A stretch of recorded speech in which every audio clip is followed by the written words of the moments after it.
Class 10th की NCERT exemplar का electricity जो है वो आज हम लोग सॉल्व करने वाले हैं। सारे multiple choice questions, very short, short, long with numericals जो है वो हम लोग करेंगे। काफी ज्यादा इंपॉर्टेंट लेक्चर और बहुत सारा एफर्ट जो है वो इस पर्टिकुलर लेक्चर में जो है वो लगने वाला है। पेन कॉपी निकाल लीजिए बेटा जी, सब कुछ हम लोग जो है वो नोट करने वाले हैं। तो सबसे पहले फर्स्ट क्वेश्चन पे बिना टाइम वेस्ट किए जो है वो हम लोग मूव करते हैं। तो यहां पे देखो, एक सेल, रसिस्टर, एक की और एमीटर जो है वो अरेंज कर रखे हैं एक सर्किट डायग्राम के अंदर, जो कि यहां पे शो हो रखा है। Current recorded in the ammeter will be. आप ना अगर एक चीज यहां पे देखो तो ये हमारे पास जो है वो बैटरी होगी, ठीक है, सेल हो गया, और इस पर्टिकुलर सर्किट के अंदर जो है वो करंट फ्लो कर रहा है। रेसिस्टेंसेस तीनों सर्किट्स के अंदर जो है वो सेम मेंशन्ड है। एमीटर का रेसिस्टेंस जो है वो हम लोगों के पास आइडियल एमीटर का जो है वो 0 रहता है। तो तीनों सर्किट्स के अंदर कोई भी डिफरेंस जो है वो यहां पे देखने को नहीं मिल रहा। सिर्फ ये इनके अरेंजमेंट्स अलग है, एक बार यहां पे दे रखा है मीटर, एक बार दूसरी पोजीशन पे जो है वो दे रखा है। हार्डली मैटर करता है क्योंकि करंट जो है वो रेसिस्टेंस के हिसाब से फ्लो कर रहा है। रेसिस्टेंसेस तीनों सर्किट्स में सेम है, तो सेम अमाउंट ऑफ करंट जो है वो इसके अंदर फ्लो करने वाला है। तो current will be same in all the circuits. यही पर्टिकुलर आंसर जो है वो इस क्वेश्चन का होने वाला है। नेक्स्ट क्वेश्चन पे बेटा जी हम लोग जो है वो मूव कर रहे हैं। नेक्स्ट क्वेश्चन ध्यान से देखो। The following circuit, heat produced in the resistor or combination of resistors connected to 12 volt battery will be। यहां पे 3 रेसिस्टर्स जो है वो दे रखे हैं। इस पर्टिकुलर केस में अगर मैं सॉल्व करूंगा तो करंट की वैल्यू हम लोगों के पास क्या होने वाली है, वोल्टेज अपॉन रेसिस्टेंस जो है वो करंट की वैल्यू होने वाली है। तो इस पर्टिकुलर सर्किट के अंदर जो मेरे पास करंट फ्लो करेगा वो 6 एम्पियर का करंट फ्लो करेगा। क्यों?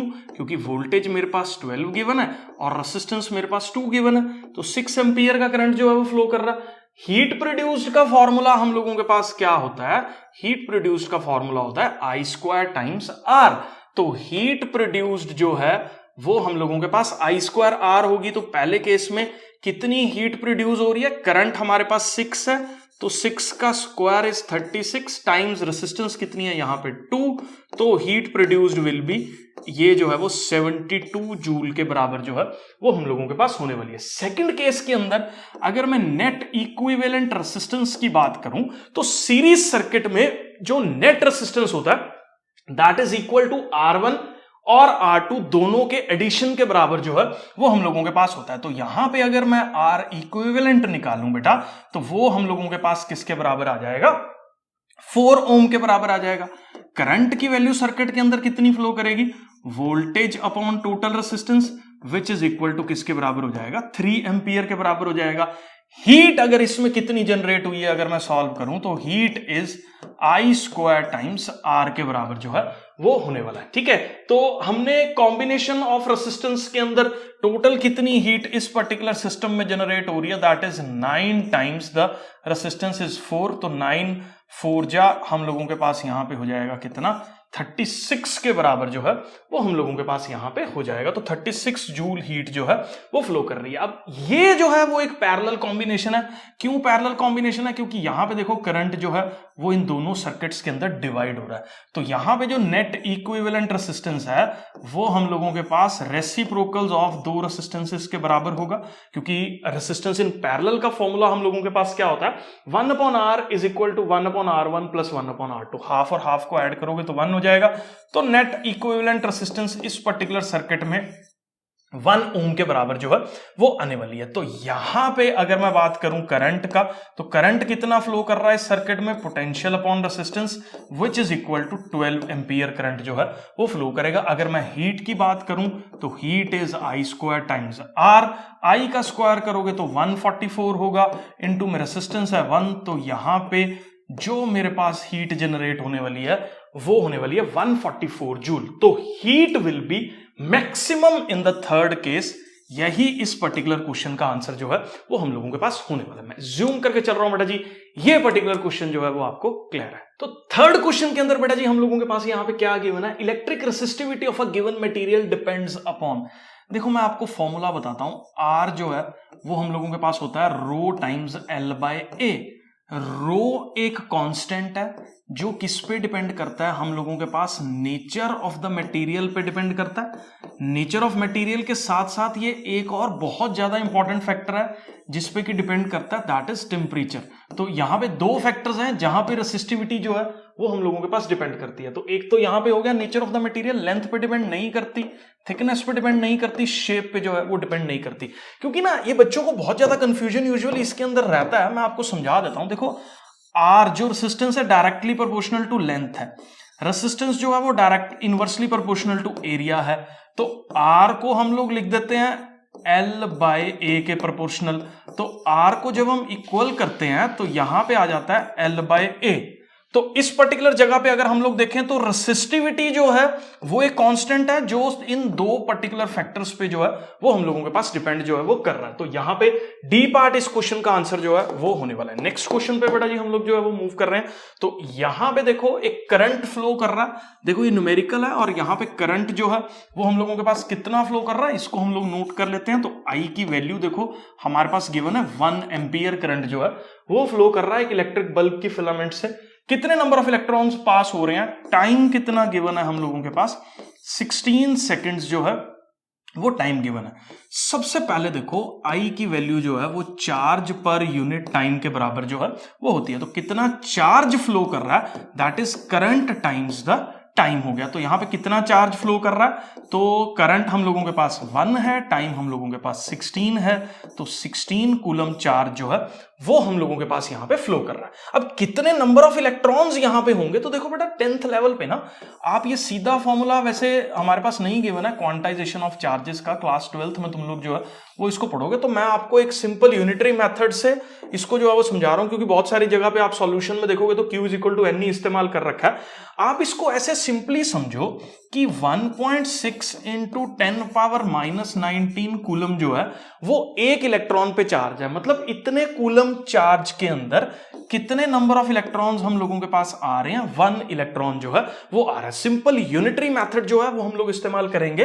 तो एक कूलम चार्ज में कितने नंबर ऑफ इलेक्ट्रॉन्स होंगे, 1/1.6 इंटू 10 पावर -19 जो है वो इलेक्ट्रॉन्स होंगे। और हम लोगों के पास चार्ज कितना है, 16 कूलम है। तो 16 कूलम के अंदर कितने इलेक्ट्रॉन्स होंगे, तो ये फाइनली जो है वो 16 से मल्टीप्लाई होने वाला है। ठीक है, तो इसको सॉल्व करोगे 10 पावर -19 नीचे है, ऊपर जाके 10 पावर 20 बन जाएगा, क्योंकि इसका पॉइंट यहां से हटेगा और ये पॉइंट जो है वो 160 बना देगा ऊपर जाके। और हम लोगों के पास 10 पावर 20 जो है वो इस पर्टिकुलर क्वेश्चन का आंसर जो है वो आने वाला है। तो ए पार्ट जो है वो इसका करेक्ट आंसर जो है वो हम लोगों के पास होगा। मैं एज्यूम करके चल रहा हूं बेटा जी, ये क्वेश्चन जो है वो आपको क्लियर है। नेक्स्ट क्वेश्चन पे जो है वो हम लोग मूव कर रहे हैं। Identify the circuit in which electric components are properly connected. तो ये काफी इंपॉर्टेंट पार्ट है इसको अंडरस्टैंड करने के लिए फंडों को। तो यहां पे देखो वोल्ट मीटर जो है वो कभी भी सीरीज में नहीं लग सकता। ठीक है, ये चीज आपको जो है वो समझ आ चुकी है। वोल्ट मीटर हमेशा जो है वो पैरेलल में लगता है, एमीटर हमेशा जो है वो सीरीज में लगता है। तो ये भी गलत हो गया सर्किट, क्योंकि देखो यहां पे मीटर इसने पैरेलल में लगा रखा है। एमीटर एक ऐसा डिवाइस है जो करंट को मेजर करता है, लेकिन वो लगता सीरीज में है। सीरीज में मतलब जैसे ऐसे लगेगा एमीटर जो है, और वोल्ट मीटर जो है वो इस तरीके से लगेगा। अब कौन सा ऐसा सर्किट है जहां पे ये सिनेरियो फॉलो हो रहा है, देखो वोल्ट मीटर यहां पैरेलल में लग रहा है, बिल्कुल सही है। एमीटर यहां सीरीज में लग रहा है, बिल्कुल सही है। लेकिन प्रॉब्लम क्या है, वोल्ट मीटर यहां पे भी पैरेलल में लग रहा है और यहां पे एमीटर भी सीरीज में लग रहा है। अब इन दोनों में से कौन सा जो है वो करेक्ट होगा, कैसे फाइंड आउट करेंगे? ध्यान से देखो, चीजें सोचने वाली क्या है। ये नेगेटिव टर्मिनल है, ये भी नेगेटिव टर्मिनल है। अगर ये दोनों टर्मिनल्स एकदम करेक्टली कनेक्टेड है, क्योंकि नेगेटिव टर्मिनल के साथ अगर कोई चीज कनेक्टेड है तो उसका वो पोर्शन जो है वो नेगेटिव टर्मिनल वाला नेगेटिव होगा। तो ये मेरे पास एक करेक्ट ऑप्शन आएगा। कभी भी नेगेटिव के साथ जो है वो इस तरीके से यहां पॉजिटिव टर्मिनल वाला साइन जो है वो नहीं शो करेगा, इसीलिए ये वाला ऑप्शन जो है वो हम लोगों के पास गलत है। तो second part is the correct answer जो है वो हम लोगों के पास यहां पे होगा। नेक्स्ट क्वेश्चन पे जो है वो हम लोग मूव कर रहे हैं। नेक्स्ट क्वेश्चन के अंदर अगर हम लोग स्टेटमेंट देखें तो ध्यान से देखो, what is the maximum resistance that can be made. बेटा आप ना एक चीज अपने दिमाग में बिठा लो, जो आर इक्विवेलेंट होता है सीरीज का, वो हम लोगों के पास किसके बराबर होता है, R1 plus R2 plus R3 plus so on. और सीरीज के अंदर ही जो रेसिस्टेंस है वो हम लोगों के पास कौन सी वैल्यू जो है वो शो करती है, हम लोगों के पास सीरीज की रेसिस्टेंस जो है वो मैक्सिमम वैल्यू को शो कर रही है। तो ये 1/5 ओम का एक रेसिस्टर अगर हम लोगों के पास प्रेजेंट है तो नेट 5 की रेसिस्टेंस जो है वो हम लोगों के पास कितनी होने वाली है, तो 1/5 को आप 5 टाइम्स जो है वो ऐड कर दो, क्योंकि simple addition will give you the net equivalent resistance in what, series फंडा। ठीक है, तो ये हो जाएगा हम लोगों के पास 5/5 विच इज इक्वल टू यहां पे 1 ओम के बराबर जो है वो हम लोगों के पास आंसर आने वाला है। तो ये जो है वो एक डी पार्ट वाला ऑप्शन जो है वो करेक्ट ऑप्शंस के अंदर जो है वो होने वाला है। मैं अज्यूम करके चल रहा हूं बेटा जी, ये क्लियर है। नेक्स्ट क्वेश्चन पे जो है वो हम लोग मूव कर रहे हैं। तो नेक्स्ट क्वेश्चन के अंदर इसमें देखो क्या गिवन है, what is the minimum resistance. देखो maximum resistance is always in series. जो सीरीज का रेसिस्टर होता है, जो सीरीज का नेट रेसिस्टेंस होता है, ये मैंने ना एक और वीडियो बनाया हुआ है करंट इलेक्ट्रिसिटी चैप्टर के जितने एनसीईआरटी के न्यूमेरिकल्स थे वो हमने सारे जो है वो सॉल्व कर रखे हैं। आई बटन पे जो है वो इसका लिंक है, डिस्क्रिप्शन बॉक्स में भी है, प्लेलिस्ट में भी जाके जो है वो आप चेक कर सकते हैं। लेकिन आज मैं आपको जो है वो एग्जाम्पलर करवा रहा हूं, तो मिनिमम रेसिस्टेंस मैंने वहां पे भी बताया था।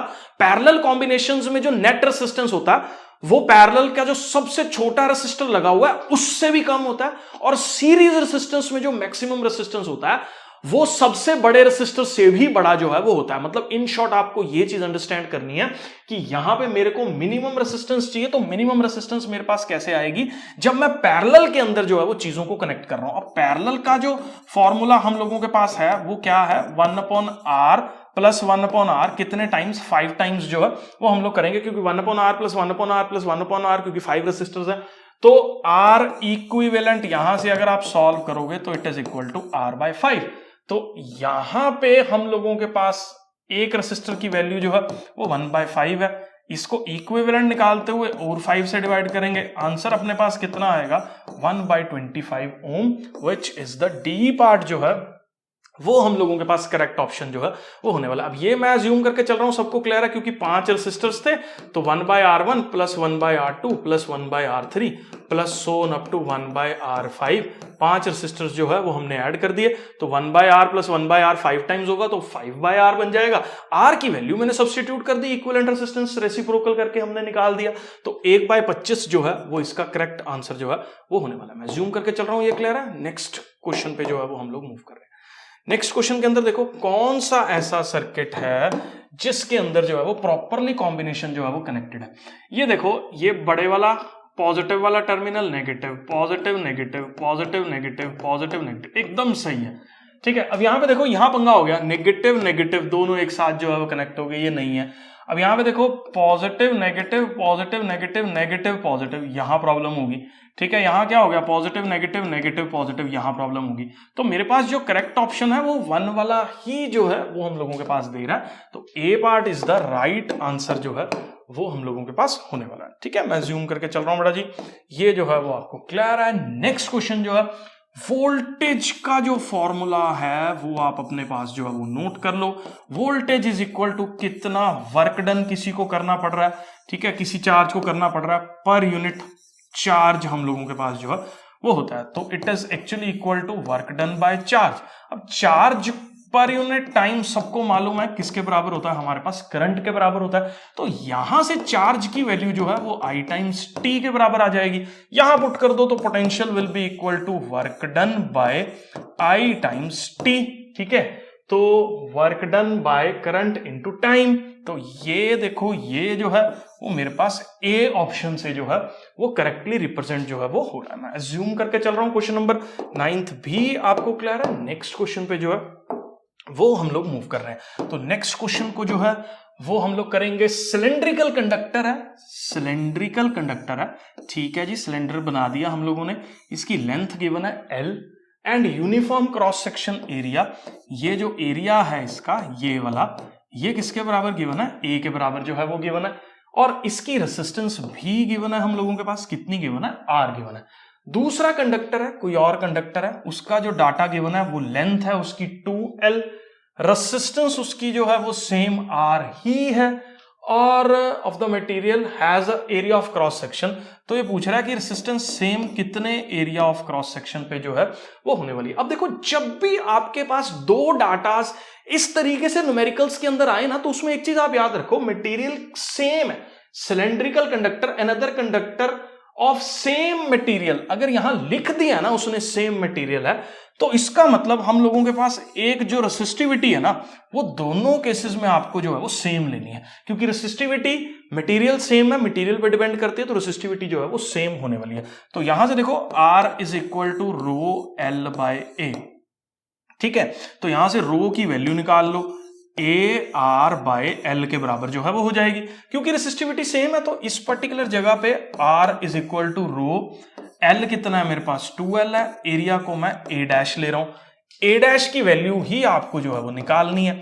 ए डैश किसके बराबर हो जाएगा, रो टाइम्स 2L डिवाइडेड बाय हम लोगों के पास ये क्या हो जाएगा, यहाँ पे R हो जाएगा। अब ए डैश की वैल्यू निकालने के लिए रो की वैल्यू पुट कर दो, rho is A times R into 2L, A times R by L है हम लोगों के पास, इंटू में क्या है, यहाँ पे R है। थोड़ा सा अगर आप ध्यान से देखो तो ये R से ये R कटा, ये L से ये L कटा, तो यहां से A डैश की वैल्यू मेरे पास किसके बराबर आ गई, 2 टाइम्स A के बराबर जो है वो हम लोगों के पास आ गई, 2 टाइम्स A के बराबर आ गई। क्वेश्चन नंबर सी पार्ट जो है वो इसका करेक्ट आंसर जो है वो होने वाला है। तो मैं ज्यूम करके चल रहा हूं, कॉन्सेप्चुअली जो है वो ये क्वेश्चन आपको जो है वो क्लियर है। अब ये काफी ज्यादा इंपॉर्टेंट पॉइंट है, इसको आप अपने दिमाग में ध्यान से बिठा लो। याद रखो, जो स्लोप होता है किसका, वी आई कर्व का, स्लोप वी आई कर्व का हम लोगों के पास क्या रिप्रेजेंट करता है, हम लोगों के पास स्लोप वी आई कर्व का रिप्रेजेंट करता है रेसिस्टेंस को। स्लोप का मतलब होता है ढलान, जैसे देखो इसकी ढलान ज्यादा है या इसकी ढलान ज्यादा है, बट ऑब्वियसली ये वाले की ढलान ज्यादा है, ये वाले की इसकी ढलान कम है, ठीक है। तो जितनी ज्यादा ढलान होगी, जितनी ज्यादा ढलान होगी किसकी, हम लोगों के पास V और I वाले कर्व की, उतनी ज्यादा रेसिस्टेंस जो है वो हम लोगों के पास होगी। जैसे फॉर एग्जांपल मान लो ये 1 कर्व बन रहा है और ये 2 कर्व बन रहा है, तो इस पर्टिकुलर केस में 1 की रेसिस्टेंस जो है वो हम लोगों के पास 2 से ज्यादा होने वाली है। 2 से ज्यादा क्यों होने वाली है, क्योंकि 1 की ढलान जो है वो 2 से हम लोगों के पास ज्यादा गिवन है। अब यहां पे ना एग्जाम्पलर ने बहुत स्मार्टली इस क्वेश्चन को पूछ रखा है। यूजुअली बच्चों को ये फंडा पता होता है, फटाफट से जो है वो टिक कर देते हैं, लेकिन वो एक चीज भूल जाते हैं, इस कर्व को ध्यान से देखना। यहां पे देखो एक्सिस जो है वो उल्टे हो चुके हैं। अब एक्सिस जो है वो उल्टे हैं ना जब, तो जिसकी ढलान कम है ना उसकी रेसिस्टेंस सबसे ज्यादा होगी। तो इस पर्टिकुलर सिनेरियो में R3 is greater than R2 is greater than R1 जो है वो हम लोगों के पास होने वाला, क्योंकि जिसकी ढलान कम है उसकी रेसिस्टेंस हम लोगों के पास जो है वो सबसे कम होने वाली है। जब कर्व इस तरीके का है, और दूसरे केस में देख लो, अगर मान लो कर्व हम लोगों के पास ये 1 है, ये 2 है, इधर I दे रखा है और इधर V दे रखा है, फंडा नोट कर लो। और इस सिनेरियो में R1 की वैल्यू R2 से जो है वो बड़ी होगी, इस सिनेरियो में इस वाले की वैल्यू सेकंड वाले से जो है वो बड़ी होगी। तो ये दोनों केसेस में किसी भी तरीके से पेपर के अंदर जो है वो क्वेश्चन पूछा जा सकता है। फंडा आपको जो है वो सिंपली याद रखना है कि स्लोप जो वी आई कर्व का, जिसमें V y एक्सिस पे आ रहा है और I जो है वो x एक्सिस पे आ रहा है, वो हमारे पास जो है वो रेसिस्टेंस को रिप्रेजेंट करता है। जितनी ज्यादा उसकी बड़ी वैल्यू होगी उतना ज्यादा रेसिस्टेंस होगा। अगर एक्सिस उल्टे हैं तो रेसिस्टेंस की वैल्यू भी हम लोगों के पास जो है वो अलग होने वाली है। मैं ज्यूम करके चल रहा हूं बेटा जी, ये क्वेश्चन जो है वो क्लियर है। इस क्वेश्चन में काफी मिस्टेक बच्चे यूजुअली मैंने करते हुए देखे हैं। If the current passing through the resistor, current मान लो किसी रेसिस्टर से I पास कर रहा है, इज इंक्रीज्ड बाय 100%। देखो I का 100% कितना होता है, I ही होता है। देखो I तो था ही पहले, इसका 100%, 100% मतलब 100/100 इंटू किसका 100%, I का। तो अब नया करंट जो है वो कितना फ्लो कर रहा है, हम लोगों के पास 2I जो है वो फ्लो कर रहा है। Assume that the temperature remains unchanged, the increase in the power dissipated will be। ठीक है, तो रेसिस्टर है, टेम्परेचर चेंज नहीं हो रहा, तो इसका मतलब इसका जो रेसिस्टेंस है वही सेम रेसिस्टेंस हम लोगों के पास इसका होने वाला है। फर्स्ट केस में जो पावर हमारे पास आएगी that is I² times R। Second case में जो पावर हम लोगों के पास आएगी, this is power 1 and this is power 2। Second case में जो पावर आएगी that is I² times what, R। तो यहां पे अगर आप पावर 2 निकालोगे तो 4i²r जो है वो होने वाली है। कितना चेंज डेल्टा से, ये डेल्टा ट्राइंगल बना रखा है ना, इसको डेल्टा बोलते हैं, कितना चेंज हुआ हमारे पास पावर के अंदर, दैट इज 4i²r माइनस, यहां पे हम लोगों के पास क्या हो जाएगा i²r, which is equal to 3i²r। ये हमारे पास क्या हो गया, डेल्टा पी जो है वो हो गया। अब परसेंटेज कितना इंक्रीज होगा, परसेंटेज इंक्रीज मतलब कितना चेंज हुआ डिवाइडेड बाय इनिशियली कितना था मल्टीप्लाइड बाय 100, ये मेरे पास परसेंटेज चेंज है। अब देखो कितना चेंज हुआ था हम लोगों के पास, 3i²r था चेंज, और इनिशियली कितना था i²r था, इनटू में क्या करेंगे 100 करेंगे, i²r से ध्यान से देख लो यहाँ पे i²r कट गया, आंसर कितना आ गया मेरे पास 300% जो है वो इसका आंसर हम लोगों के पास हो गया। मैं जूम करके चल रहा हूं बेटा जी, ये पर्टिकुलर क्वेश्चन जो है वो आपको क्लियर है। नेक्स्ट क्वेश्चन पे जो है वो हम लोग मूव कर रहे हैं। नेक्स्ट क्वेश्चन के अंदर देखो सिनेरियो हम लोगों के पास क्या बोल रहा है, रेसिस्टिविटी डज नॉट चेंज। बेटा मैंने एक चीज आपको पहले भी बताई है, रेसिस्टिविटी की जो वैल्यू है वो सिर्फ और सिर्फ किस पे डिपेंड करती है, एक तो टेम्परेचर पे डिपेंड करती है, और दूसरा जो है वो कौन से मटेरियल की बात हम लोगों के पास हो रखी है उस पे जो है वो डिपेंड करती है। बाकी और कोई भी फैक्टर ऐसा नहीं है जिस पे रेसिस्टिविटी जो है वो डिपेंड कर रही हो। Resistivity does not change if material is changed, temperature is changed, shape of the resistor is changed, both material and temperature are changed. देखो इस क्वेश्चन में अगर आप थोड़ा सा अंडरस्टैंड करो, रेसिस्टिविटी किन केसेस में चेंज नहीं हो रही, शेप को चेंज करने से रेसिस्टिविटी चेंज नहीं होती है, क्योंकि रेसिस्टिविटी सिर्फ टेम्परेचर को बदलने से बदल रही है या मटेरियल को बदलने से बदल रही है। शेप को बदल दो, लेंथ को बढ़ा दो, एरिया को इंक्रीज कर दो, शेप बदलने से, लेंथ बढ़ाने से, एरिया बढ़ाने से कोई रेसिस्टिविटी के अंदर चेंज जो है वो हम लोगों के पास नहीं देखने को मिल रहा। तो C part is the correct option. Next question के अंदर जो है वो बेटा जी हम लोग मूव कर रहे हैं, थोड़ा सा ध्यान से देखो इस क्वेश्चन को। इलेक्ट्रिक सर्किट है जिसके अंदर 3 लैंप्स जो है वो प्रेजेंट है, ए बी सी, 60, 40 और 100 what respectively, connected in parallel with an electric source.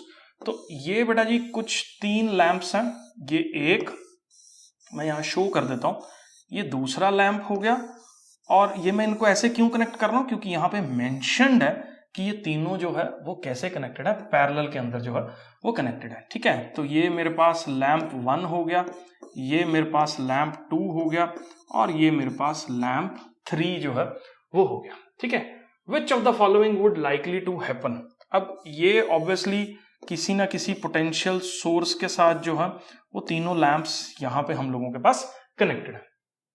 अब which of the following would likely to happen, brightness of all the bulbs will be same. क्या ब्राइटनेस सारे bulbs का same होगा? तो आप इस चीज को अपने दिमाग में बिठा लो। देखो जो ब्राइटनेस है, यहां पे एक चीज ध्यान देने वाली है कि सारे बल्ब्स का जो पोटेंशियल है हम लोगों के पास, वो पोटेंशियल की वैल्यू हमारे पास यहां पे क्या देखने को मिल रही है, सेम मिल रही है। तो कितनी पावर जो है वो हमारे पास ईच बल्ब की होगी, तो पोटेंशियल तो सेम ही है, मतलब यहां पे इनवर्सली प्रोपोर्शनल टू क्या होने वाला है, रेसिस्टेंस जो है वो पावर हम लोगों के पास यहां पे देखने को मिलेगी।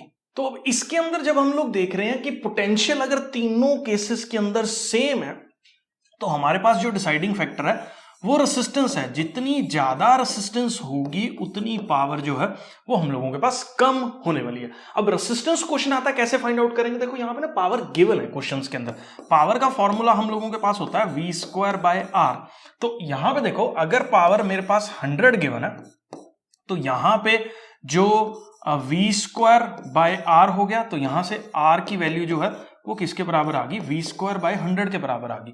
तो इस केस में जो 100 वाला केस है, मतलब जो थर्ड वाले बल्ब का केस है, उसकी रेसिस्टेंस जो है वो हम लोगों के पास सबसे छोटी होने वाली है, क्योंकि यहां पे देख लो रेसिस्टेंस जो है वो किसके बराबर होगी, v²/p के बराबर होगी। पावर के इनवर्सली प्रोपोर्शनल होगी रेसिस्टेंस। यहां पे पावर सबसे ज्यादा इस वाले बल्ब की है, 100 वॉट वाले बल्ब की है। इसका मतलब ये हुआ हम लोगों के पास कि अगर रेसिस्टेंस की वैल्यू कम है तो पावर जो है वो इसकी ज्यादा एग्जिबिट करेगा। तो मतलब सबसे ज्यादा पावर मेरे पास यहाँ पे B3 की होगी, फिर बल्ब 2 की होगी और फिर बल्ब जो है वो 1 की होगी। मैं एक बार फिर से इसको समझा देता हूं। पावर का फॉर्मूला V²/R होता है। V की वैल्यू हम लोगों के पास डिसाइडिंग फैक्टर के अंदर नहीं आ रही है। क्यों? क्योंकि तीनों केसेस में पोटेंशियल हम लोगों के पास जो है वो सेम लग रहा है। इसका मतलब power inversely proportional to resistance है। जिस बल्ब की रेसिस्टेंस ज्यादा है उसकी पावर कम है। अब क्वेश्चन ये आता है कि बल्ब की रेसिस्टेंस कैसे फाइंड आउट करें। हमारे पास जो है वो 3 अलग अलग पावर्स गिवन है, तो पावर 3 अलग अलग गिवन है, लेकिन तीनों बल्ब सेम सप्लाई से कनेक्टेड है।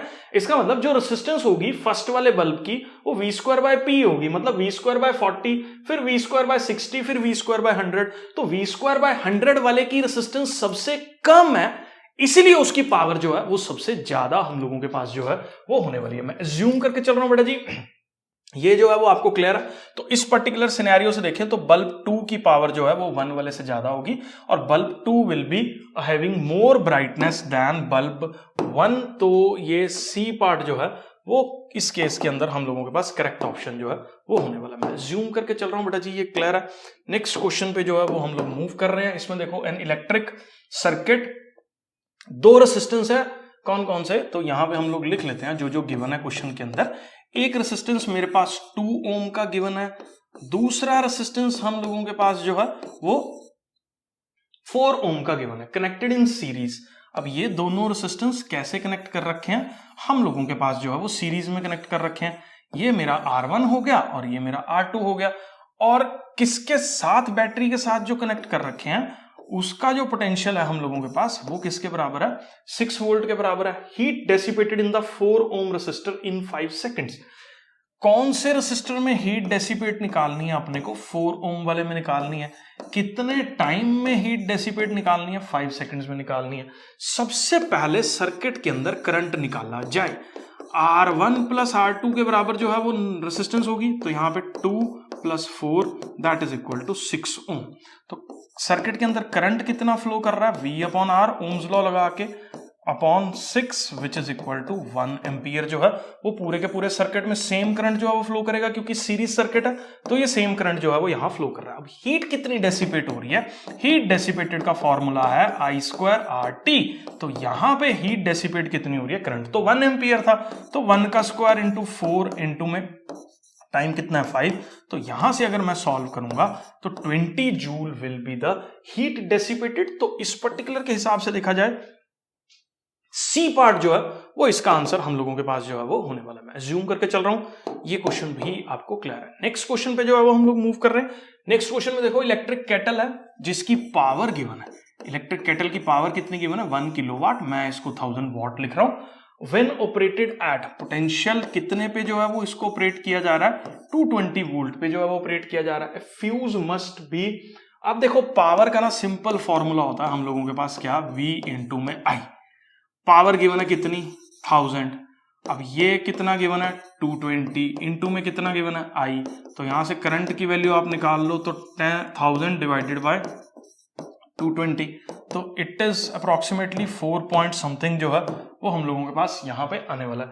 अब फ्यूज की रेटिंग मस्ट भी, देखो पावर करंट इसके अंदर से 4.5 के आसपास पास कर सकता है, तो 4 तो नहीं कर सकते हैं ऑब्वियसली, उससे ज्यादा वाला राउंड ऑफ करके हम लोग ले रहे हैं। तो डी पार्ट जो है वो इसका ऑप्शन होने वाला है, क्योंकि देखो ना इसमें फ्यूज वायर को अगर मैं 5 एम्पियर तक की पोटेंशियल सहने का बनाऊंगा तो वो नहीं जलेगी। वैसे तो इसका आंसर एग्जैक्ट यहां पे जो है वही आना चाहिए, ठीक है, जैसे कि यहां पे 4.9 के आसपास या 8 के आसपास जो है वो नहीं गिवन है यहां पे।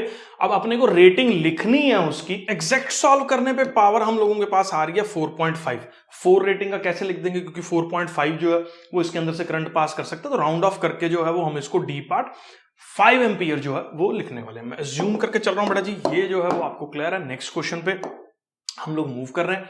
2 रेसिस्टर है, 2 ओम और 4 ओम का, when connected with a battery same current flows through them when connected in parallel.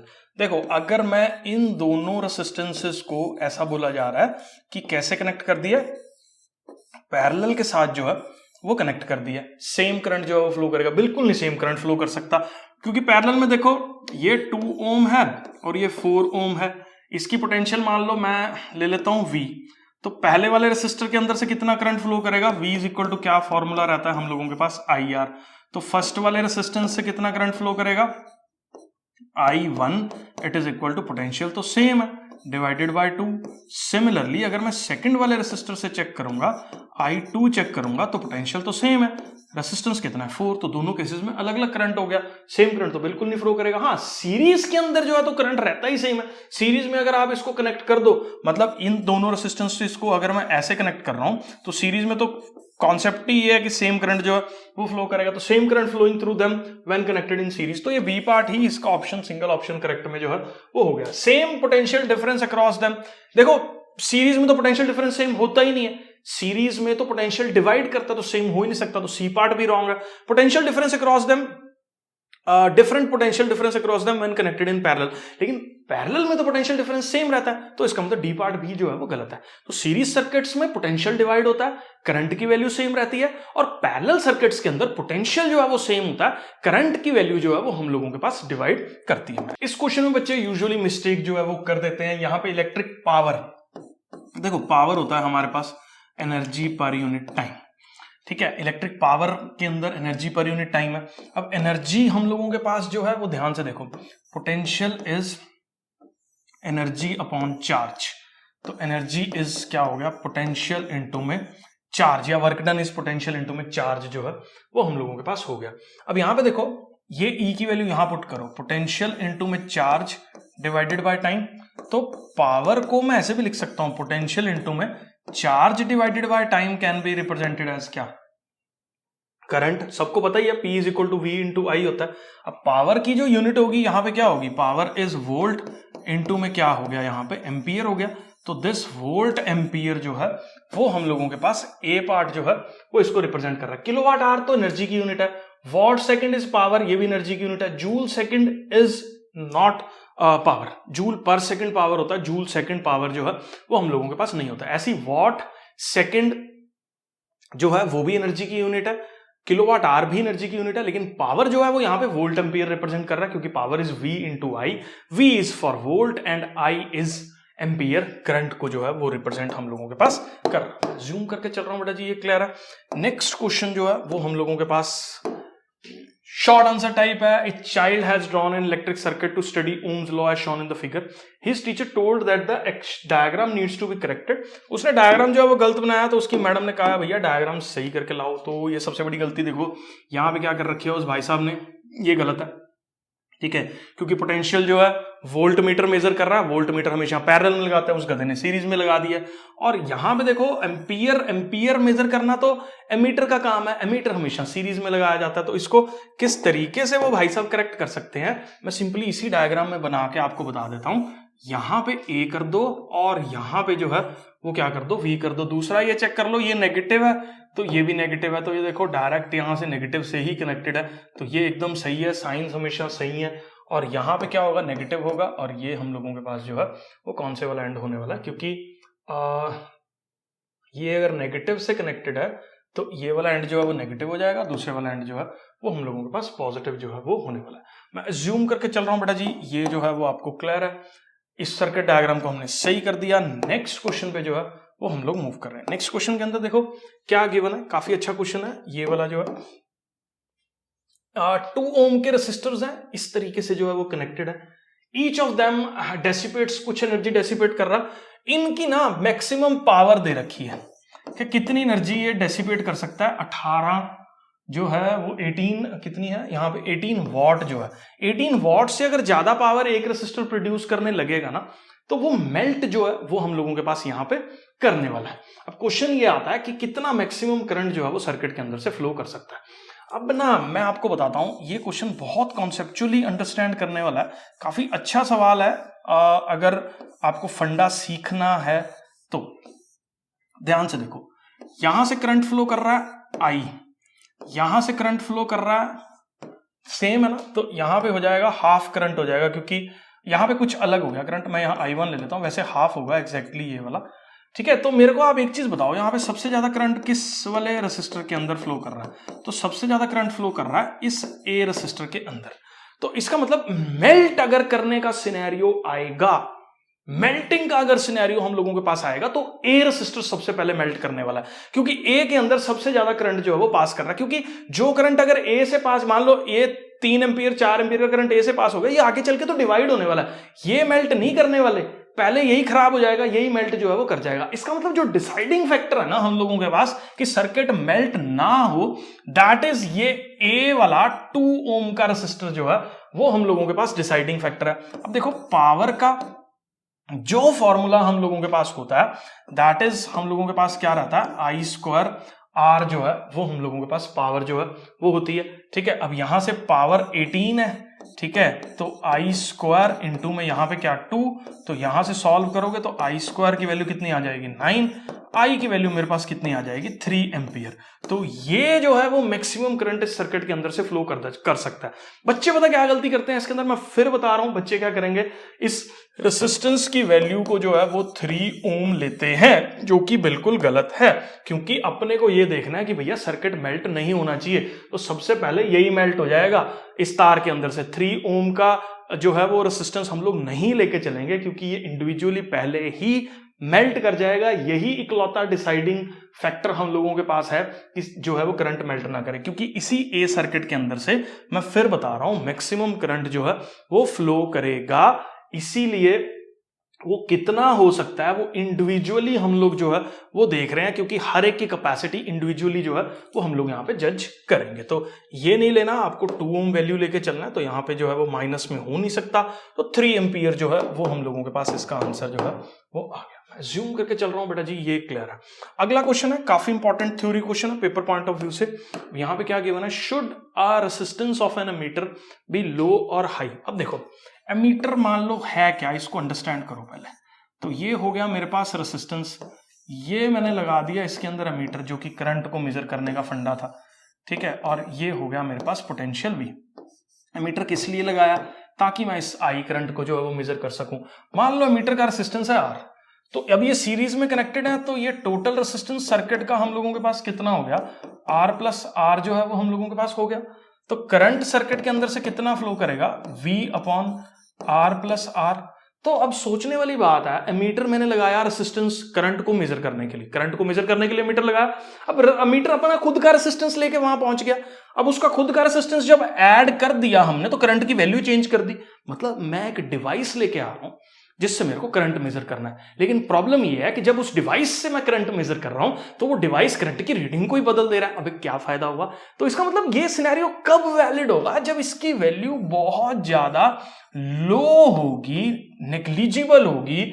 Ideal case में हम लोग बोल सकते हैं कि 0 होगी, तो ही हम लोग जो है वो एमीटर को यूज कर सकते हैं। नहीं तो एमीटर की रेसिस्टेंस अगर हाई हुई तो एमीटर लेके आए थे करंट मेजर करने के लिए, करंट उसने सर्किट का बदल दिया, वो तो कह रहा है भाई मैं अपने हिसाब से वैल्यू दूंगा, तेरे को जो करना है तो कर ले।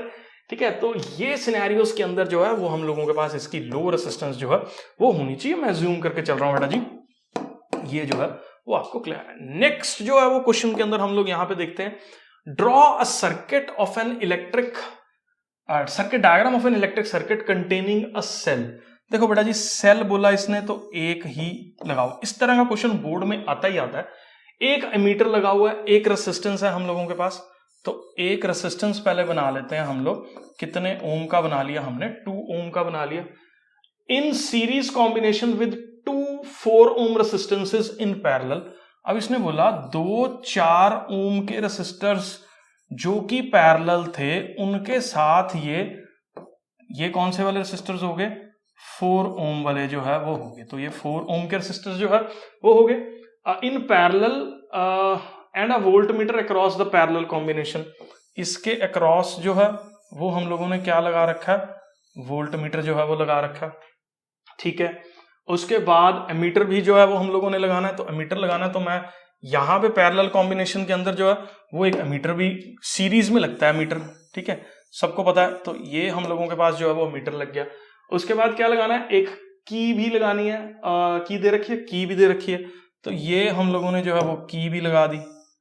ये मेरे को लगता है, देखना सब कुछ शायद हम लोगों ने जो है वो लगा दिया। तो क्या क्या हम लोगों के पास सिनेरियोस थे, एक इलेक्ट्रिक सर्किट बनाना था, 2 ओम का रेसिस्टर जो कि 4 ओम वाले के साथ पैरेलल में कनेक्टेड था, एक वोल्टमीटर 4 ओम के अक्रॉस जो है वो लगा हुआ है, will the potential difference across 2 ohm resistor be same as the potential difference across the combination of 4 ohm resistor? Give example why. चलो यहां तक का जो फंडा है वो मुझे लगता है सब समझ में आ गया। ये ड्रॉ करने का ही क्वेश्चन इस तरह का 5 मार्क्स के अंदर जो है वो पूछा जा रहा है बोर्ड्स के अंदर, तो काफी ज्यादा एक इंपॉर्टेंट सिनेरियो जो है वो आपको लेके चलना है। अब ये दूसरे केस में पूछ रहा है क्या इसके क्रॉस पोटेंशियल और इसके क्रॉस पोटेंशियल सेम होगा।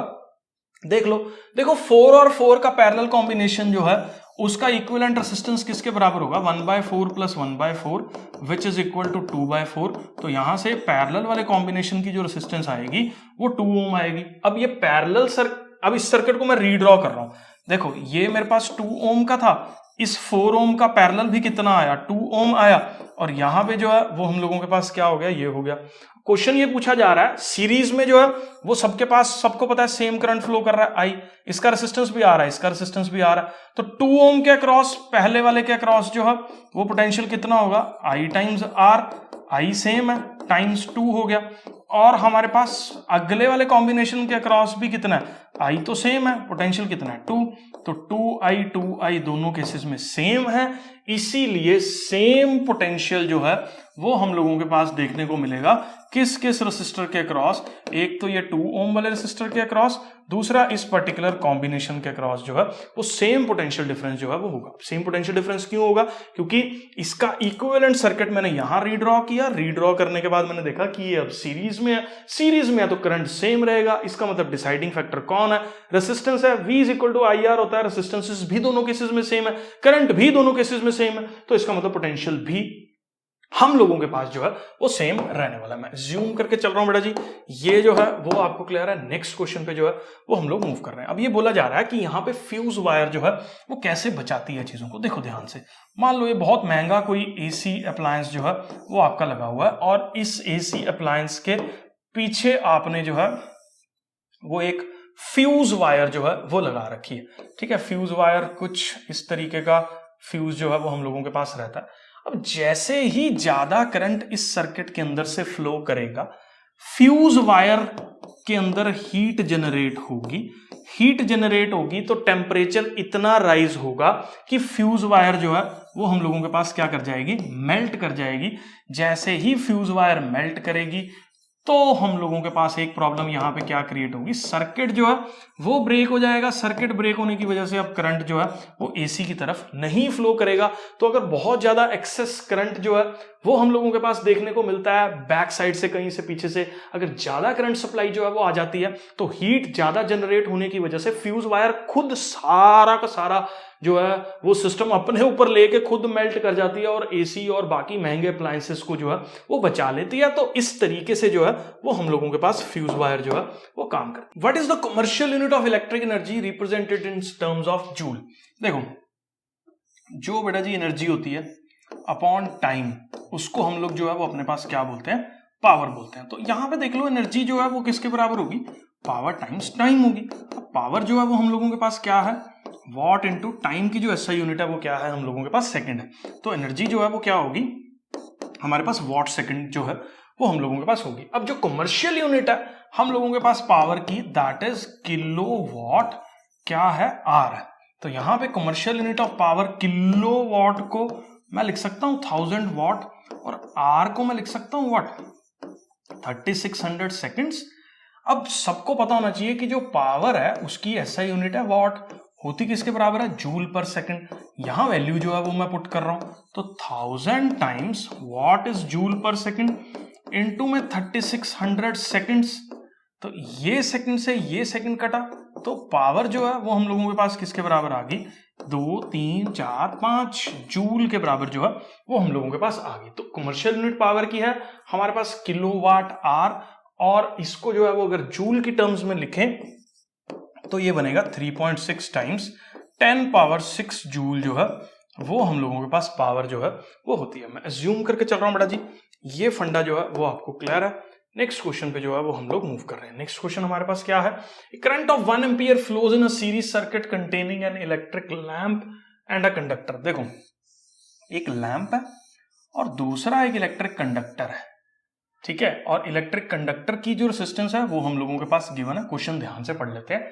और करंट ऑफ 1 एम्पियर, इसके अंदर से कितना करंट फ्लो कर रहा है, 1 एम्पियर का करंट जो है वो फ्लो कर रहा है और ये सीरीज में कनेक्टेड है लैंप और ये, ठीक है। और व्हेन कनेक्टेड टू कितने वोल्ट की बैटरी के साथ जो है वो हम लोगों के पास ये कनेक्टेड है, ये दे रखी है 10 वोल्ट की बैटरी के साथ जो है वो कनेक्टेड है। रेसिस्टेंस ऑफ द लैंप जो है वो निकालनी है, आर ले लेता हूं, सीरीज सर्किट है तो इक्विवेलेंट रेसिस्टेंस इज, एडिशन हो जाता सिंपल। करंट कितना फ्लो कर रहा है जी हम लोगों के पास यहाँ पे 1 एम्पियर फ्लो कर रहा है। पोटेंशियल हम लोगों के पास कितना गिवन है, 10 वोल्ट गिवन है। V किसके बराबर होगा हम लोगों के पास, IR के बराबर होगा, ठीक है ना। तो यहाँ पे देखो 10 वोल्ट I1 है और यहाँ पे क्या होगा ये R+5, तो यहाँ से सॉल्व करोगे तो R की वैल्यू भी हम लोगों के पास किसके बराबर आ जाएगी, 5 ओम के बराबर जो है वो आ जाएगी। तो ये पार्ट मैंने कर दिया। अब अगले पार्ट में ये क्या बोल रहा है, now if the 10 ohm resistor is connected in parallel with this series combination.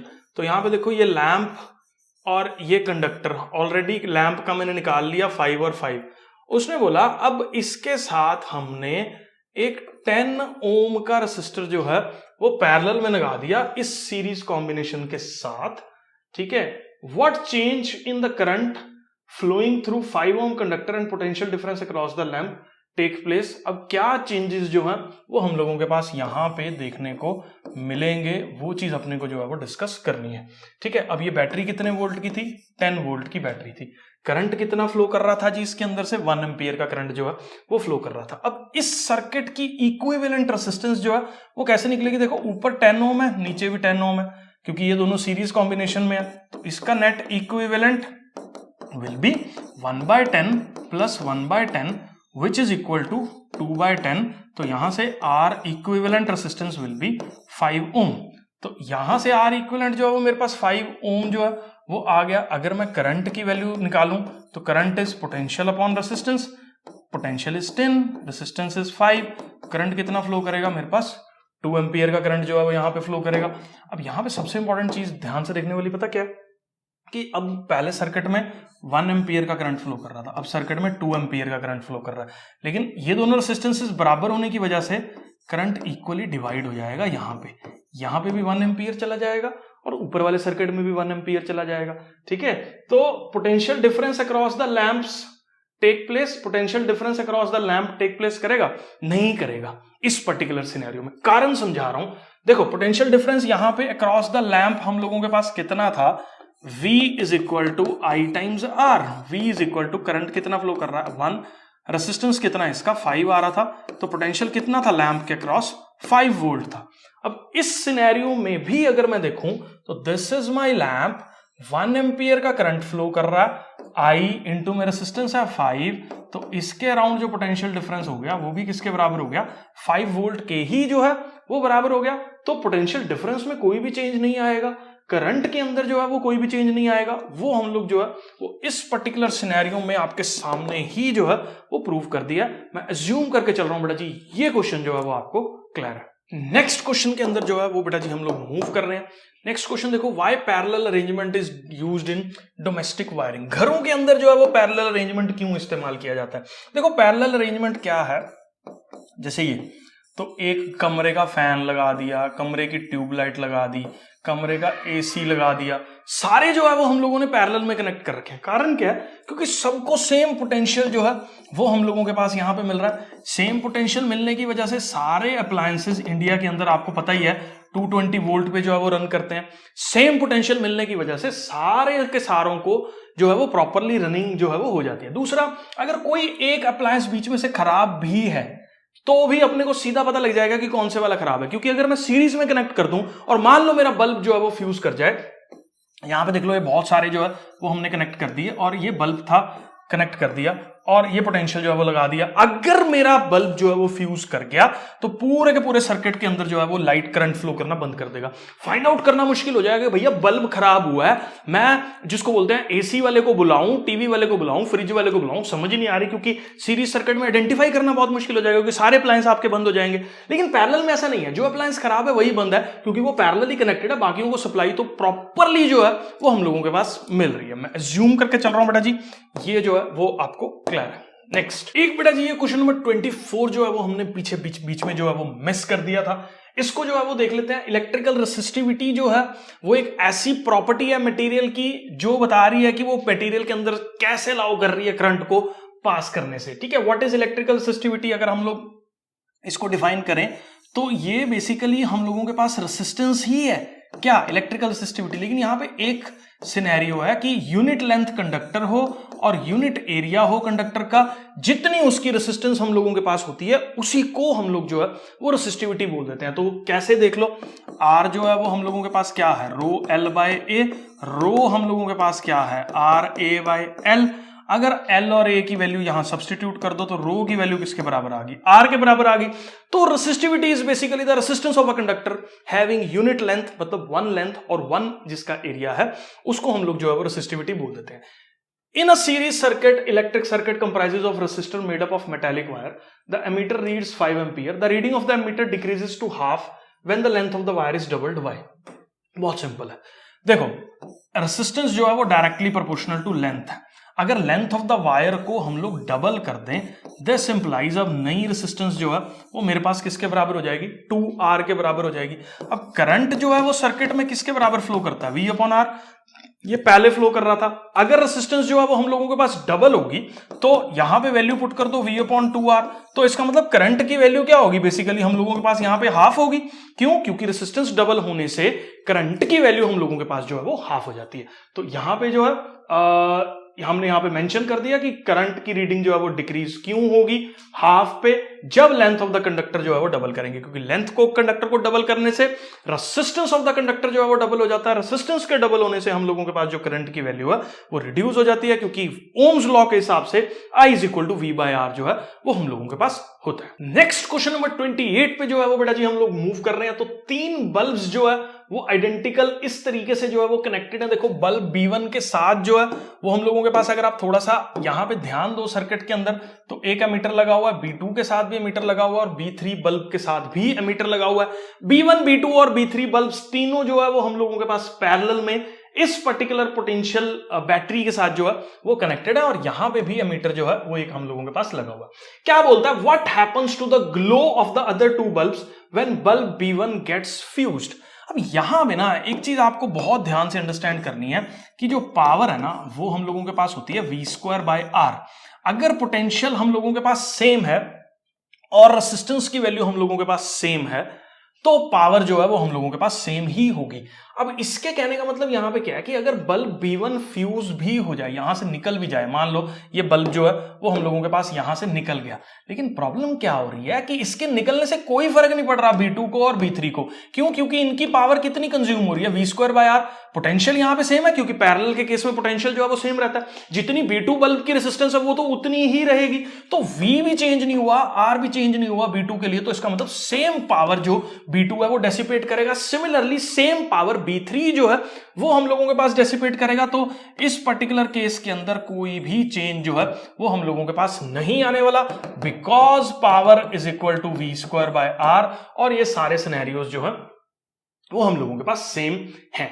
Next part को जो है वो इसी क्वेश्चन के अंदर हम लोग जो है वो रीड कर रहे हैं। नेक्स्ट पार्ट पे देखो हम लोगों के पास क्या मेंशन्ड है, what happens to the reading of A1, A2 and A3 when bulb B2 gets fused। जब बल्ब B2 फ्यूज होगा, अब हमारे पास फ्यूज कौन से वाला बल्ब हो रहा है, ये वाला बल्ब जो है वो फ्यूज हो रहा है, तो इस सर्किट के अंदर से करंट जो है वो फ्लो नहीं करने वाला। इसकी रीडिंग पे जो है वो क्या इंपैक्ट होगा वो अपने को जो है वो अंडरस्टैंड यहां पे करना है। अब देखो, बहुत ही सिंपल सी चीज है इसको अंडरस्टैंड करने के लिए। तो I1 जो बल्ब B1 की रीडिंग है जब बल्ब B2 फ्यूज हो चुका है, वो हम लोग कैसे फाइंड आउट करेंगे, I1 it is equal to potential across the bulb 1 divided by resistance of the bulb 1। Potential across the bulb 1 हम लोगों के पास कितना है, 4.5, और रेसिस्टेंस अक्रॉस द बल्ब 1 जो है वो हम लोग कैसे फाइंड आउट कर सकते हैं, उसके लिए ना एक डाटा ऑलरेडी गिवन है जो हम लोगों ने थोड़ा सा अभी के लिए जो है वो इग्नोर कर दिया। स्टेटमेंट थोड़ी सी ध्यान से पढ़नी पड़ेगी। 1 एम्पियर 3 एम्पियर का करंट जो है वो रिकॉर्ड हो रहा है। अगर सारे बल्ब्स आइडेंटिकल बल्ब्स जो है वो हमारे पास मेंशन है, आइडेंटिकल बल्ब्स मेंशन से मतलब ये है कि तीनों बल्ब्स का जो रेसिस्टेंस है वो सेम है। दूसरा, अगर तीनों बल्ब्स का सेम रेसिस्टेंस को हम लोग पैरेलल में एक पोटेंशियल के साथ जो है वो, तो करंट यहां पे इक्वली डिवाइड जो है वो हम लोगों के पास होगा। अगर करंट इक्वली डिवाइड हम लोगों के पास यहां पे हो रहा है तो रेसिस्टेंस जो है वो फाइंड आउट कर लेते हैं। सबसे पहले देखो, इसका भी रेसिस्टेंस आर, इसका भी आर, इसका भी आर। पैरेलल के अंदर जो कॉम्बिनेशन है that is 1/r plus 1/r plus 1/r। तो यहां से r की वैल्यू निकालोगे तो r/3 जो है वो आने वाली है। v इज इक्वल टू हम लोगों के पास क्या होता है, I टाइम्स R होता है। R की वैल्यू यहां से निकल जाएगी। पोटेंशियल कितना है हमारे पास 4.5, इसको मैं थोड़ा लाइट पेन ले लेता हूं। और करंट कितना है अपने पास 3 एम्पियर है टोटल, और हमारे पास रेसिस्टेंस कितनी है यहाँ पे R/3 है। तो यहां से अगर आप सॉल्व करोगे तो R की वैल्यू मेरे पास कितनी आ जाएगी 4.5 ओम जो है वो आ जाएगी। अब यही सेम वैल्यू R की 4.5 ओम मैं यहाँ पे इस्तेमाल कर रहा हूं, तो करंट कितना आ गया मेरे पास 1 एम्पियर आ गया। मैं एक बार फिर से बता रहा हूं, पहले हमने जो है वो ये फर्स्ट जो इस पैरे के अंदर डाटा हमारे पास गिवन है, इस पर्टिकुलर डाटा को इस्तेमाल करके हम लोगों ने जो है वो रेसिस्टेंस की वैल्यू फाइंड आउट कर ली। दूसरे केस में मैं फर्स्ट पार्ट भी मैंने आपको समझा दिया ऑलरेडी। सेकंड पार्ट में अभी सॉल्व कर रहा हूं, तो करंट की रीडिंग्स पे क्या इंपैक्ट होगा जब B2 फ्यूज हो गया। तो B2 फ्यूज हो गया तो बट ऑब्वियसली B2 के फ्यूज होने से बेटा जी A2 की रीडिंग तो 0 ही होगी, क्योंकि बल्ब के अंदर से कोई भी करंट जो है वो पास नहीं कर रहा। अब ऐसे सिनेरियोज में B1 के अंदर कितना करंट जो है वो फ्लो कर रहा है, वो मैं आपको बता रहा हूं कैसे फाइंड आउट करना। तो देखो, करंट B1 के अंदर से फ्लो कर रहा, that is potential of the bulb across bulb 1 upon resistance of the bulb 1। तो यहां पे पोटेंशियल कितना है 4.5, यहां पे कितना है 4.5, दोनों को डिवाइड कर दो तो 1 एम्पियर आ गया। सिमिलरली अगर मैं I2 की बात करूं तो I3 की बात करूं, सॉरी, वो भी हम लोगों के पास कितनी आ जाएगी 1 एम्पियर ही वैल्यू जो है वो इसकी आने वाली है। लेकिन अगर मैं ए की बात करूं, इस पर्टिकुलर ए की, ठीक है, मतलब 1 में एमीटर में जो है ये कितना करंट दिया एक बार देख लो, फिर से बता रहा हूं, ये 1 एम्पियर करंट फ्लो करा, यहां पे भी 1 एम्पियर करंट फ्लो करा, और टोटल करंट जो है वो कितना फ्लो किया, but obviously total current I जो है वो हमारे पास किसके बराबर होगा, I1 plus I2 plus I3 के बराबर होगा पैरेलल सर्किट में, क्योंकि I1 इधर जा रहा है, I2 इधर जा रहा है, I3 इधर जा रहा है। टोटल करंट कितना होगा I1 plus I2 plus I3, तो टोटल करंट यहां पे कितना होगा, यहाँ पे 1 एम्पियर प्लस 0 प्लस 1 एम्पियर, इसको सॉल्व करोगे तो कितना आ जाएगा मेरे पास 2 एम्पियर आ गया। तो 2 एम्पियर जो है वो हम लोगों के पास इस पर्टिकुलर ए की रीडिंग जो है वो होने वाली है। How much power is dissipated in the circuit when all the bulbs glow together, कितनी पावर जो है वो सर्किट के अंदर डिसिपेट होगी। पहले तो ना ये नोट कर लो आप लोग, सेकंड वाला पार्ट स्क्रीनशॉट लेके रख लो, मैं जूम कर रहा हूं, ये क्लियर है। अब मैं इसके बाद जो है वो थर्ड वाला पार्ट इसमें सॉल्व कर रहा हूं। थर्ड वाला पार्ट हम लोगों के पास जो है वो क्या बोल रहा है, how much power is dissipated in the circuit when all the 3 bulbs glow together, जब तीनों बल्ब्स एक साथ जो है वो ग्लो करेंगे तो कितनी पावर जो है वो सर्किट के अंदर डिसिपेट होगी। देखो, पावर इज इक्वल टू हम लोगों के पास क्या होता है V²/R। पावर का फॉर्मूला अपने को निकालना है, पोटेंशियल कितना है हमारे पास 4.5 into 4.5 divided by net circuit की रेसिस्टेंस पैरेलल के अंदर जो है वो हम लोगों के पास कितनी आ रही है 1/R equivalent is 1/R plus 1/R plus 1/R। तो यहां से R इक्विवेलेंट की वैल्यू होगी R/3। R हमने निकाला ही था अभी पिछले वाले पार्ट में, कितना आ रहा था आपने देखा होगा 4.5/3, तो ये 1.5 जो है वो हो गया। तो 1.5 से इसको डिवाइड कर दो, ये 3 पे कटेगा, तो ये हो जाएगा हमारे पास 13.5 वॉट जो है ये मेरे पास जो है वो पावर इस पर्टिकुलर सर्किट के अंदर जो है वो हो जाएगी। मैं अज्यूम करके चल रहा हूं तीनों पार्ट्स सिस्टमैटिकली जो है वो आपको समझ आ गए हैं, एक एक करके आपने नोट भी कर लिए हैं। नेक्स्ट वाले पार्ट पे जो है वो बेटा जी मैं next question long answer types पे जो है वो हम लोग मूव कर रहे हैं। 3 इनकैंडेसेंट्स बल्ब्स हैं जो कि पावर उनकी गिवन है, सीरीज में कनेक्ट करा, और दूसरे केस में चलो ये हम लोग बना लेते हैं। एक पर्टिकुलर सिनेरियो हमने लिया जहां पे हमने बल्ब्स को जो है वो B1, B2 और B3 इस तरीके से करके कनेक्ट किया एक सर्टेन सप्लाई सोर्स के साथ। दूसरे केस में हम लोग क्या कर रहे हैं, तीनों बल्ब्स को हम लोगों ने जो है वो कैसे कनेक्ट करा, पैरेलल सप्लाई के अंदर जो है वो कनेक्ट जो है वो यहां पे कर लिया। फिर will the bulbs in the two circuit glow with the same brightness? justify your answer। बिल्कुल नहीं होगा, बिल्कुल भी नहीं होगा। पैरेलल सर्किट के अंदर जो है हर बल्ब के क्रॉस पोटेंशियल की वैल्यू सेम है, चाहे कोई सा भी बल्ब हो। तो इस केस में जो पावर है दैट इज V²/R जो है वो हम लोगों के पास होगी, जबकि पोटेंशियल सेम है जो बैटरी का पोटेंशियल है। यहां पे क्या होता है, पोटेंशियल डिवाइड हो रहा है तीनों सर्किट्स के अंदर।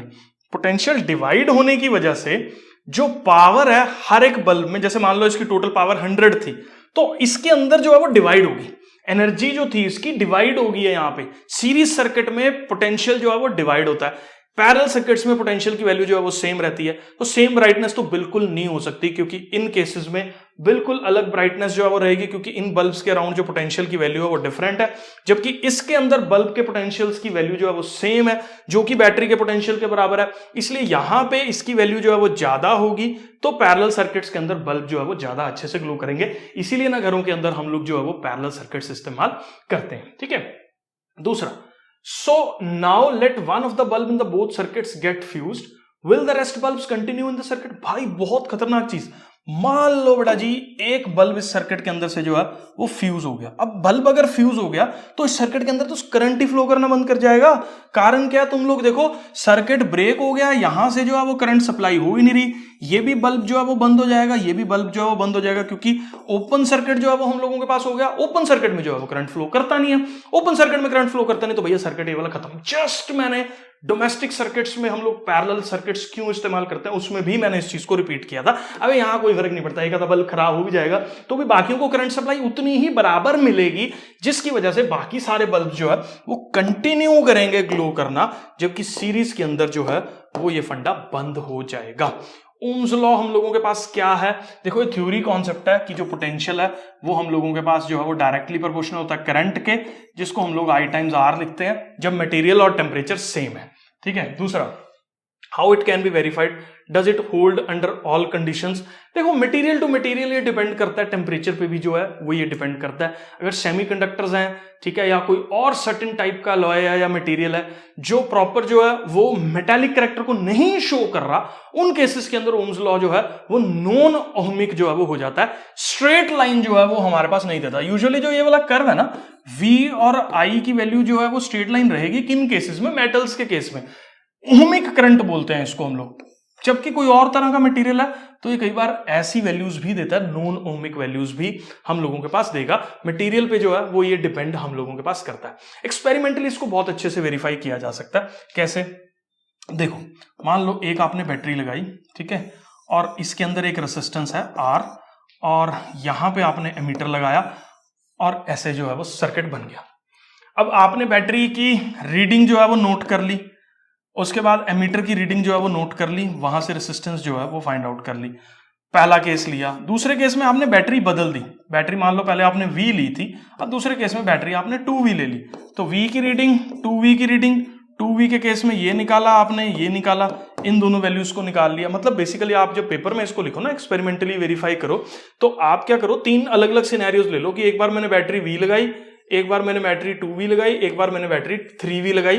तीनों केसेस में मैंने करंट जो है वो हम लोगों के पास जो है वो मेजर कर लिया, और मैंने ये देखा कि current upon voltage upon current की वैल्यू हर एक केस में जो है वो सेम आ रही है, जिससे मेरे को ये पता लगा कि ओम्स लॉ जो है वो होल्ड गुड करेगा।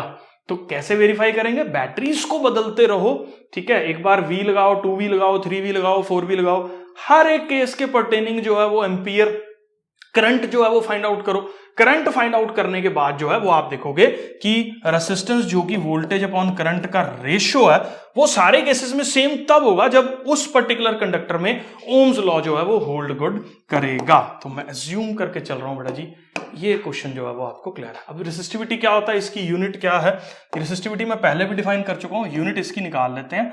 R इज इक्वल टू, देखो क्या होता है, रो L बाय A होता है, तो रो हम लोगों के पास क्या हो गया, RA बाय L हो गया।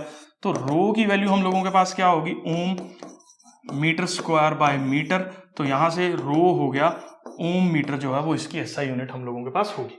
Describe an experiment to study the factors on which the resistance of a conductor depends. ठीक है, कोई ऐसा एक्सपेरिमेंट बताओ जिससे हम लोग वेरीफाई कर सकें कि रेसिस्टेंस ऑफ द कंडक्टर जो है वो किन फैक्टर्स पे डिपेंड करते हैं। देखो ये थ्योरी क्वेश्चन है। देखो बेटा, इसको एक्सपेरिमेंटली जो है वो कैसे वेरीफाई किया जा सकता है, एक रियोस्टैट लगा लो।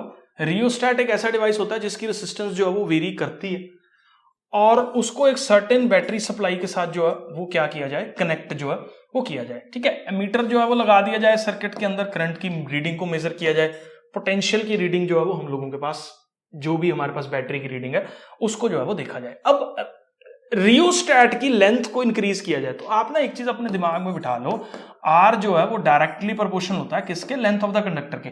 जैसे ही रियोस्टैट एक वेरिएबल रेसिस्टेंस प्रोड्यूस करने वाला डिवाइस है, अगर उसकी लेंथ को हम लोग जो है वो इंक्रीज करते रहेंगे तो हम लोगों के पास जो करंट की वैल्यू है वो बार बार सर्किट के अंदर जो है वो वेरी करती रहेगी। ठीक है, अब हम लोग करंट की वैल्यू को कैसे मेजर कर सकते हैं, V अपॉन आई करके जो है वो मेजर कर सकते हैं, या आई की वैल्यू को कैसे मेजर किया जा सकता है, V अपॉन आर करके। अगर लेंथ के इंक्रीज करने से रीडिंग कम हुई तो इसका मतलब रेसिस्टेंस जो है वो बढ़ रही है। कैसे, देखो आई की रीडिंग लेंथ बढ़ी तो कम होगी, अगर कम हो गई तो इसका मतलब रेसिस्टेंस की वैल्यू इंक्रीज कर रही है, क्योंकि आई तभी कम होगा जब डिनोमिनेटर बढ़ेगा। अब डिनोमिनेटर तभी बढ़ेगा जब लेंथ बढ़ेगी। ठीक है, तो इस तरीके से आप कुछ भी एक्सपेरिमेंट करके आप इसको जो है वो वेरीफाई कर सकते हो, जिससे हम लोग ये जो है वो फाइंड आउट कर सकते हैं कि ये जो है वो लेंथ पे डिपेंड कर रहा है। बट थ्योरी क्वेश्चन है, ठीक है, मैं अज्यूम कर रहा हूं तुम लोग इसको लिख लोगे। How will you infer with the help of an experiment that same current flows through every part of the circuit. जो है ये बहुत सिंपल है, हम लोगों के पास 3 रेसिस्टेंसेज लो, ठीक है, और एक जो है वो बैटरी सप्लाई ली। एक बार आपने एमीटर यहां लगा दिया, ठीक है, दूसरी बार इस एमीटर को यहां से उखाड़ के यहां लगा दो, तीसरी बार इस एमीटर को यहां से उखाड़ के यहां लगा दो, चौथी बार किसी और जगह पे लगा के, दो यहां पे 3 जगह पे लगेगा। तीनों केसेस में रीडिंग जो है वो सेम आएगी। तीनों केसेस की रीडिंग जब सेम आएगी तो हमें ये पता लग जाएगा कि सीरीज के अंदर करंट ही सेम फ्लो कर रहा है। चाहे यहां लगा लो, यहां लगा लो, यहां लगा लो, यहां लगा लो, कहीं लगा लो, करंट सेम फ्लो करेगा। तो इसीलिए हम लोगों के पास जो है इस तरीके से हम लोग वेरीफाई कर सकते हैं एक्सपेरिमेंटली कि सेम करंट जो है फ्लो करता है every part of the circuit से, जब उसको सीरीज के अंदर जो है वो कनेक्ट किया जा सकता है। ठीक है, how will conclude that same potential difference exist across the 3 resistors connected in the parallel arrangement. बहुत सिंपल है। तो पहले हम लोगों ने जो है ये जैसे पिछले केस में रेसिस्टेंस लगा, एमीटर लगाया था ना, अभी वोल्ट मीटर लगा देना। ठीक है, ये बनाया सर्किट हम लोगों ने, और ये बन गया मेरा पैरेलल सर्किट, और इसमें जो है वो एक सप्लाई दे दो ऐसे। ठीक है, एक बार क्या किया, पोटेंशियल यहां मेजर करा हमने, दूसरी बार क्या किया, पोटेंशियल यहां का मेजर करा, तीसरी बार क्या किया, पोटेंशियल यहां का मेजर करा। सब केसेस में पोटेंशियल जो है वो सेम आएगा। सब केसेस में पोटेंशियल सेम आ गया, इसका मतलब जो भी रेसिस्टेंसेस पैरेलल में कनेक्टेड है उन सारी रेसिस्टेंसेस का पोटेंशियल जो है वो सेम होता है। इस पर्टिकुलर तरीके से एक्सपेरिमेंटली जो है वो हम लोग वेरीफाई कर सकते हैं। मैं जूम करके चल रहा हूं, ये क्लियर है।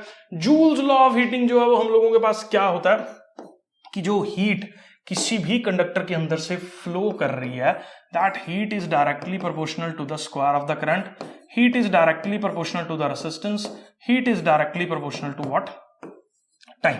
ठीक है, तो हीट की वैल्यू जो है वो हम लोगों के पास आई स्क्वायर आर टी के बराबर आ जाती है। इसी को हम लोग जूल्स लॉ ऑफ हीटिंग जो है वो बोलते थे। लेकिन आपको लिखना कैसे, आपको पूरा इस तरीके से जो है वो इसको मेंशन करना है। अब दूसरा इसका पार्ट आता है कि इसको डेमोन्स्ट्रेट कैसे करेंगे भैया। एक सर्किट के अंदर करंट फ्लो करो 1 सेकंड के लिए, 5 सेकंड के लिए, 10 सेकंड के लिए, 20 सेकंड के लिए, 100 सेकंड्स के लिए। हर एक केस में जो मान लो बल्ब ले लिया आपने, 1 सेकंड जलाया और उसके बाद 10 सेकंड चलाया और 1 घंटा चलाया, सबसे ज्यादा गर्म वो 1 घंटे वाले सिनेरियो में होगा, क्योंकि टाइम के डायरेक्टली प्रोपोर्शनल है हीट। तो इस तरीके से आप एक्सपेरिमेंटली जो है वो वेरीफाई कर सकते हो। इसके एप्लीकेशंस क्या है, टोस्टर्स वगैरह में हम लोग इस्तेमाल करते हैं, इलेक्ट्रिक आयरन में जो है वो इसको हम लोग इस्तेमाल करते हैं। कहीं भी चीजें गर्म करनी हो हम लोगों ने एक मेटेलिक कॉन्टैक्ट्स के थ्रू, तो इनकी एप्लीकेशंस जो है वो ये पर्टिकुलर एप्लीकेशंस आप इसकी लिख सकते हो। नेक्स्ट क्वेश्चन पे जो है वो बेटा जी हम लोग मूव कर रहे हैं। Find out the following electric circuit जो है वो हम लोगों के पास ये गिवन है, इसको स्टडी कर लेते हैं। पहले तो 8 वोल्ट की हम लोगों के पास यहाँ पे बैटरी गिवन है, 4 ओम का ये रेसिस्टर है, 8 के 2 पैरेलल में हम लोगों के पास जो है वो गिवन है। इफेक्टिव रेसिस्टेंस बिटवीन 2, इसका इफेक्टिव रेसिस्टेंस जो है वो अपने को निकालना है। अब देखो ये दोनों सर्किट्स जो है वो पैरेलल सर्किट्स हैं, तो इसका इफेक्टिव रेसिस्टेंस हम लोगों के पास जो है वो कैसे निकालेंगे, 1/R1 प्लस 1/R2 करके। तो यहां से इफेक्टिव रेसिस्टेंस कैसे निकलेगा, 1/8 प्लस 1/8 करके। तो यहां से इफेक्टिव रेसिस्टेंस आ गया मेरे पास 4 ओम। मैं ना एक आपको सजेस्ट करता हूं, क्योंकि ये ना क्वेश्चन है बड़ा और सारे अलग अलग पार्ट सॉल्व करते रहेंगे, ये नोट कर लो, ठीक है, फिर मैं अगले पार्ट पे जो है वो मूव करूंगा। तो 4 ओम जो है वो हमारे पास पहले कॉम्बिनेशन का आंसर जो है वो हम लोगों के पास हो जाएगा। ठीक है, तो नेक्स्ट जो है वो हम लोग मूव कर रहे हैं नेक्स्ट वाले क्वेश्चन पे। Current flowing through 4 ohm resistor, देखो इसका नेट आया 4, इसका भी नेट अभी हमने निकाला, कितना आया 4। अब ये वाला 4 और ये वाला 4 दोनों सीरीज में है, तो R इक्विवेलेंट जो है वो किसके बराबर हो जाएगा, R1 प्लस R2। तो यहां से नेट इक्विवेलेंट करंट जो है वो किसके बराबर हो गया, 4 + 4 विच इज इक्वल टू 8 ओम। अब 8 ओम जो है वो करंट है, पोटेंशियल कितना है इसके अंदर 8 वोल्ट है, तो करंट कितना फ्लो करेगा V अपॉन R, पोटेंशियल है 8, टोटल रेसिस्टेंस है 8, तो I की वैल्यू किसके बराबर होगी मेरे पास 1 एम्पियर के बराबर जो है वो इस पर्टिकुलर केस में वैल्यू होगी। ये 4 एम्पियर ओम वैल्यू जो है वो देगा। मैं अज्यूम करके चल रहा हूं बेटा जी, ये जो है वो क्लियर है। अब तीसरे पार्ट में क्या, what is the potential difference across 4 ohm resistor, इसके अक्रॉस पोटेंशियल डिफरेंस जो है वो अपने को निकालना है। कैसे निकलेगा, इसके अंदर से करंट कितना फ्लो कर रहा है, देखो 1 एम्पियर फ्लो कर रहा है, करंट कितना फ्लो कर रहा है 1 एम्पियर फ्लो कर रहा है। अब पोटेंशियल जो है वो देखो हम लोग कैसे निकालते हैं, V is equal to I times R, तो V is equal to current कितना फ्लो कर रहा है 1, रेसिस्टेंस कितनी है 4, तो पोटेंशियल कितना हो जाएगा मेरे पास 4 वोल्ट, तो इसका आंसर कितना हो जाएगा मेरे पास 4 वोल्ट जो है वो हो जाएगा। तो तीनों पार्ट्स जो है मैं जूम करके चल रहा हूँ, समझ आ गया। पावर डेसिपेट जो है वो हम लोग कैसे निकालते हैं, पावर डेसिपेट को निकालने का तरीका है बहुत सिंपल, क्या power dissipate is I square R, तो I कितना है हम लोगों के पास 1 है, तो 1 का स्क्वायर टाइम्स R इज 4, तो पावर डेसिपेट इज कितनी होगी 4 वॉट जो है वो हम लोगों के पास पावर डेसिपेट हो जाएगी। Difference in the meter reading if any, कौन से केसेस में difference in the meter reading, हाँ अब यहां पे देखो ये फंडा मैं अज्यूम कर रहा हूं, ये नोट कर लिया आपने। अगले वाले केस में देखो वो पूछ रहा है कि क्या इस वाले रेसिस्टेंस में मीटर में, सॉरी कौन से वाले में, मैं इसको एक बार आपको शो कर देता हूं, इस वाले मीटर की रीडिंग में और इस वाले मीटर की रीडिंग में कुछ फर्क है, नहीं है बिल्कुल भी। क्यों, क्योंकि ये सारे सीरीज कॉम्बिनेशन के एमीटर्स जो है वो दोनों लगे हुए हैं, यहां देख लो चाहे यहां देख लो, हम लोगों के पास जो है वो सेम रीडिंग जो है वो देगा। तो बेटा जी एनसीईआरटी एग्जाम्पलर के जितने भी एमसीक्यूज थे, न्यूमेरिकल्स थे, क्वेश्चंस थे, थ्योरी थी, सब हम लोगों ने जो है वो खत्म कर लिया। बहुत सारी स्पेशल रिक्वेस्ट पे जो है वो मैंने इस पर्टिकुलर वीडियो को जो है बनाया, बहुत ज्यादा एफर्ट लगाया है यार, इस पर्टिकुलर वीडियो में नजर आ रहा होगा। सब्सक्राइब कर दो, शेयर कर दो और बड़ा कर दो हम लोगों को।